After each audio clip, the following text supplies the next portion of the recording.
성도 여러분 반갑습니다. 하나님의 은혜 가운데 오늘도 평안한 하루, 복된 하루가 되신 줄로 믿습니다. 이 시간 우리가 함께 은혜를 나눌 본문 말씀은 신약성경 마태복음 15장 21절부터 28절까지에 있는 말씀입니다. 마태복음 15장 21절부터 28절까지에 있는 말씀 봉독합니다. 예수께서 거기서 나가사 두로와 시돈 지방으로 들어가시니 가나안 여자 하나가 그 지경에서 나와서 소리질러 이르되 주 다윗의 자손이여 나를 불쌍히 여기소서 내 딸이 흉악하게 귀신 들렸나이다 하되 예수는 한 말씀도 대답하지 아니하시니 제자들이 와서 청하여 말하되 그 여자가 우리 뒤에서 소리를 지르오니 그를 보내소서.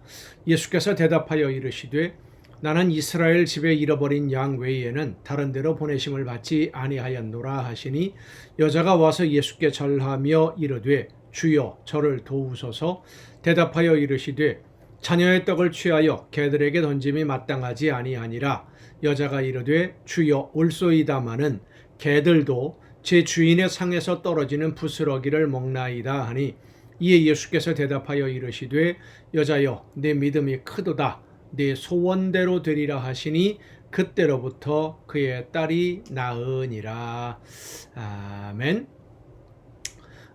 수로보니게 여인이라고 나오는 오늘 본문의 이 말씀, 어떻게 보면 예수님이 이방인을 차별하는 듯한 그런 인상을 주기도 합니다. 하지만 오늘 본문의 그 내용을 보면 이방인을 차별하는 예수님의 모습을 이야기하는 것이 아닙니다. 이방인인 이 여인이 하나님을 알지도 못하던 사람이 하나님의 아들이신 예수님을 찾아왔고 예수님이 보시기에 감탄할 정도로 대단한 믿음으로 자기가 원하는 것을 이루는 기적의 사건을 보여주고 있는 것입니다. 이 여인의 믿음을 한마디로 표현한다면 절대적인 신뢰와 순종이었습니다. 예수님이 아니고서는 내 딸의 문제를 해결할 방법이 전혀 없다. 이 세상에 예수님 이외에는 내 딸의 문제를 해결할 수 있는 분은 없다라는 것을 이 여인은 알고 있고 예수님은 이 문제를 해결할 수 있다라고 절대적으로 믿었던 것이죠. 예수님의 사랑과 하나님의 은혜가 아니면 사랑하는 딸의 병이 치료될 수 없다고 이 여인은 생각했습니다. 사랑하는 딸의 병을 치료하기 위해서 무슨 일이든 다 해보지 않았겠습니까? 안 해본 일이 뭐가 있겠습니까? 좋다는 건 다 해봤겠죠. 그러나 이제 마지막 방법인 동시에 유일한 희망으로 예수님의 소식을 들었고 이 여인은 예수님을 찾아온 겁니다.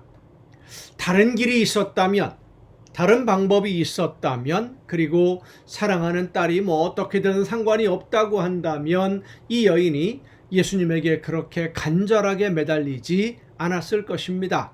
하지만 다른 길이 없었어요. 그렇습니다. 기도에 응답받는 비결이 바로 여기에 있습니다.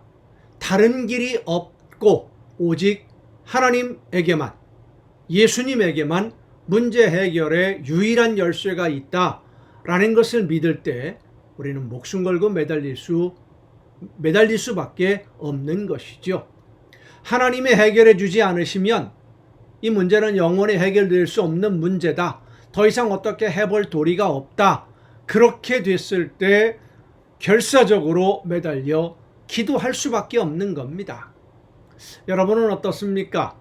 하나님 앞에 기도할 때 그런 마음으로 하나님 외에는 이 문제를 해결할 수 없는데 이 문제는 반드시 해결해야 됩니다 라고 하는 목숨 건 기도로 하나님께 매달리고 있습니까? 아니면 들어주시면 좋고 안 들어주시면 할 수 없고 하나님이 알아서 때가 되면 해주시겠지 하는 그런 생각을 가지고 그냥 한번 해보는 그런 기도입니까?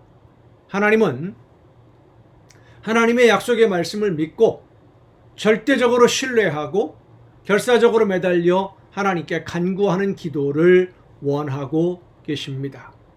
하나님에게만 문제 해결의 열쇠가 있다는 것을 정말로 믿으면 기도하는 가운데 나에게 말씀하시는 내가 해야 될 하나님의 말씀을 들을 수 있고요. 그 말씀을 듣고 순종하게 되어 있어요. 결사적으로 목숨 걸고 다른 길을 만들어 놓고 나서 그저 한번 해보는 그런 기도는 하나님이 기뻐하시는 기도의 모습이 아닙니다. 하나님 외에는 다른 길이 없습니다. 목숨 걸고 매달려 간구하며 하나님이 원하시는 뜻대로 순종하고자 할 때에 우리의 기도를 들으시고 응답해 주시는 줄로 믿습니다. 그런데 오늘 많은 성도들이 그렇게 결사적으로 목숨 걸고 하나님 앞에 기도하지 않습니다.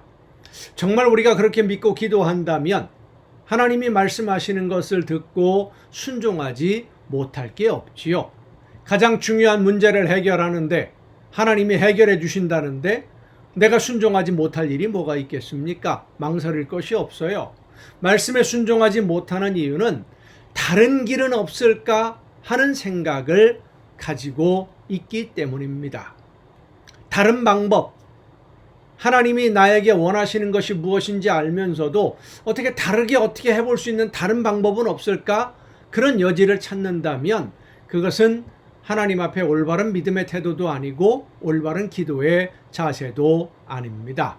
성도 여러분, 어려운 문제가 있을 때 하나님 앞에 간구하는 여러분이 되시기를 바랍니다. 그러나 하나님의 은혜 외에는 다른 방법이 없음을 믿고 결사적으로 매달려 기도해야 됩니다. 딸의 병을 고친 이 여인에게 예수님이 응답하신 것처럼 오늘 하나님이 우리의 기도를 들으시고 여러분의 기도를 들으시고 응답해 주실 줄로 믿습니다. 기도하시겠습니다.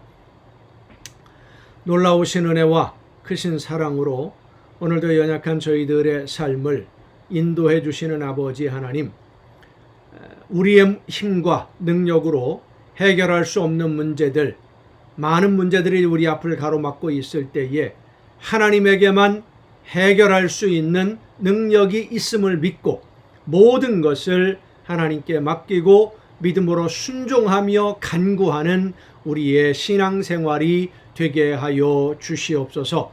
수르보니게 여인처럼 목숨 걸고 하나님 앞에 매달려 간구하며 말씀대로 순종함으로 모든 기도에 응답받는 우리 모두가 되게 하여 주시옵소서. 이 모든 말씀을 예수님의 이름으로 기도하옵나이다. 아멘. 오늘 우리가 함께 통독할 하나님의 말씀 사무엘상 11장부터 함께 통독하시겠습니다. 하나님의 말씀을 따라 순종함으로 백성을 이끌어왔던 사무엘도 자신들의 이익만을 원하면서 요구하는 이스라엘 백성들, 순종은 거부하는 이 백성들을 더 이상 어떻게 할 수 없다라고 하는 것을 오늘 우리가 읽는 말씀을 통해서 알게 됩니다.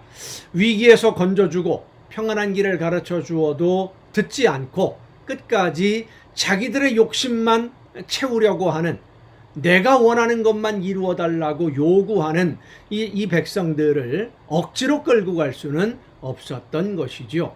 그런 면에서 볼 때 사울의 모습, 왕이 된 이후의 사울의 모습은 백성들이 원하는 왕의 모습으로 변해가고 있는 것을 보게 됩니다.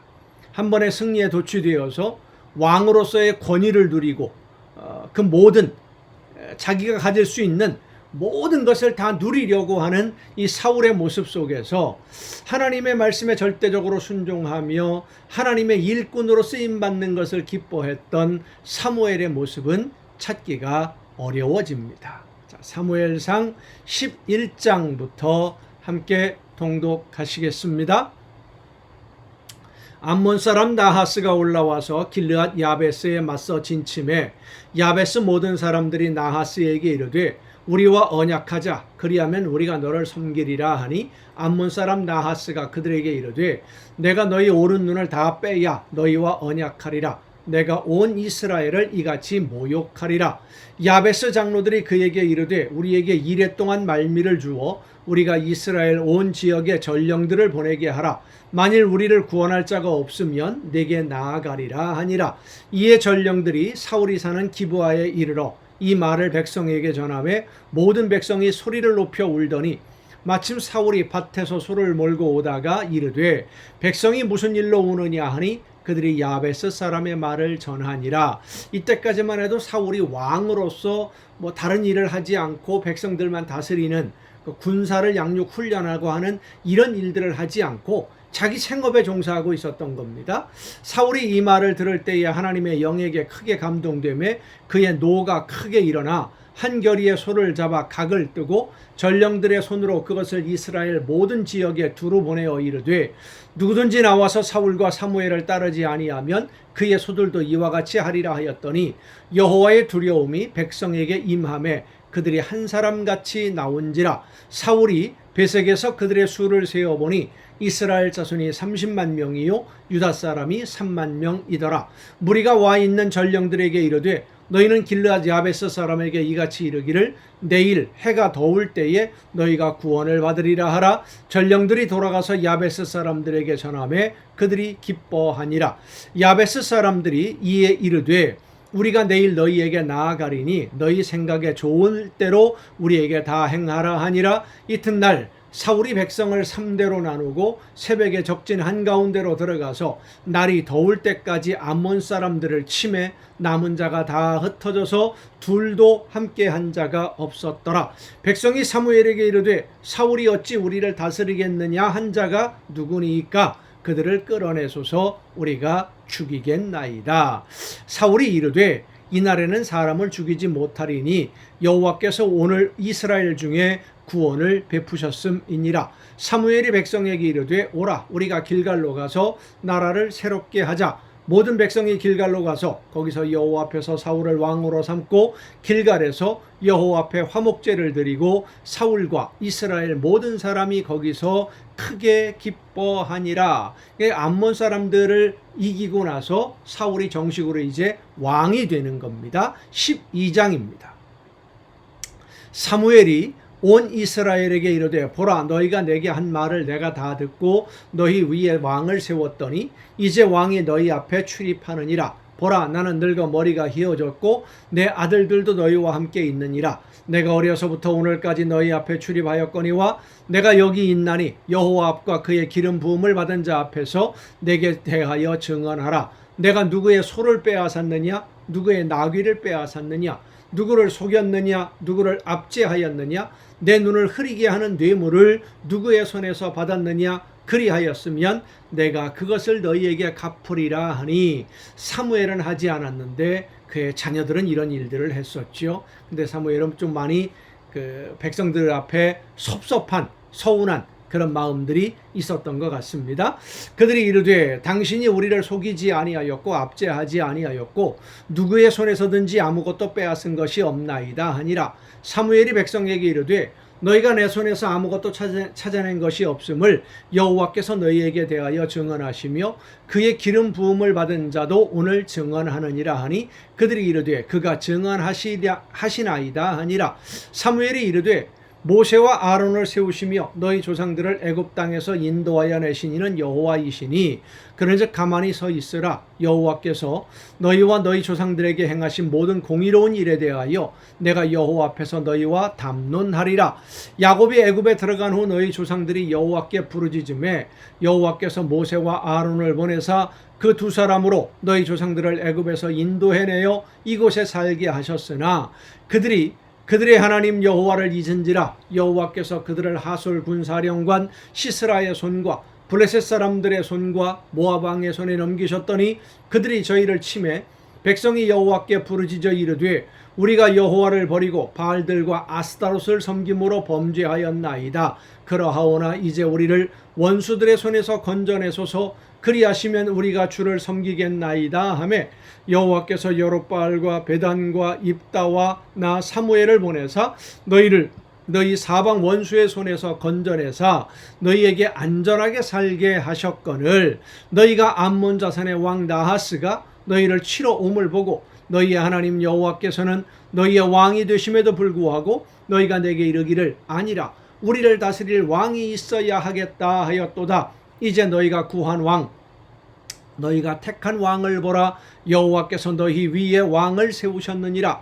너희가 만일 여호와를 경외하여 그를 섬기며 그의 목소리를 듣고 여호와의 명령을 거역하지 아니하며 또 너희와 너희를 다스리는 왕이 너희의 하나님 여호와를 따르면 좋겠지만은 너희가 만일 여호와의 목소리를 듣지 아니하고 여호와의 명령을 거역하면 여호와의 손이 너희의 조상들을 치신 것 같이 너희를 치실 것이라. 너희는 이제 가만히 서서 여호와께서 너희 목전에서 행하시는 이 큰 일을 보라. 오늘은 밀베는 때가 아니냐. 내가 여호와께 아뢰리니 여호와께서 우레와 비를 보내사 너희가 왕을 구한 일 곧 여호와의 목전에서 범한 죄악이 큼을 너희에게 밝히 알게 하시리라. 이에 사무엘이 여호와께 아뢰매 여호와께서 그날에 우레와 비를 보내시니 모든 백성이 여호와와 사무엘을 크게 두려워하니라. 밀베는 때 그러면 건기가 시작되는 때입니다. 우기가 끝나고 건기예요. 그러니까 비가 올 수 없는 계절인데 큰 비가 오면서 우레를 하나님이 보내셔서 그러니까 천둥 번개를 치게 하셔서 사무엘이 한 말, 하나님의 말씀대로 순종하지 않는 백성들에 대해서 하나님이 노하셨다라고 하는 것을 증거로 보여주신 것이죠. 모든 백성이 사무엘에게 이르되 당신의 종들을 위하여 당신의 하나님 여호와께 기도하여 우리가 죽지 않게 하소서. 우리가 우리의 모든 죄에 왕을 구하는 악을 더하였나이다. 사무엘이 백성에게 이르되 두려워하지 말라. 너희가 과연 이 모든 악을 행하였으나 여호와를 따르는 데에서 돌아서지 말고 오직 너희의 마음을 다하여 여호와를 섬기라. 돌아서서 유익하게도 못하며 구원하지도 못하는 헛된 것을 따르지 말라. 그것들은 헛되니라. 여호와께서 너희를 자기 백성으로 삼으신 것을 기뻐하셨으므로 여호와께서는 그의 크신 이름을 위해서라도 자기 백성을 버리지 아니하실 것이요 나는 너희를 위하여 기도하기를 쉬는 죄를 여호와 앞에 결단코 범하지 아니하고 선하고 의로운 길을 너희에게 가르칠 것인즉 너희는 여호와께서 너희를 위하여 행하신 그 큰 일을 생각하여 오직 그를 경외하며 너희의 마음을 다하여 진실이 섬기라. 만일 너희가 여전히 악을 행하면 너희와 너희 왕이 다 멸망하리라.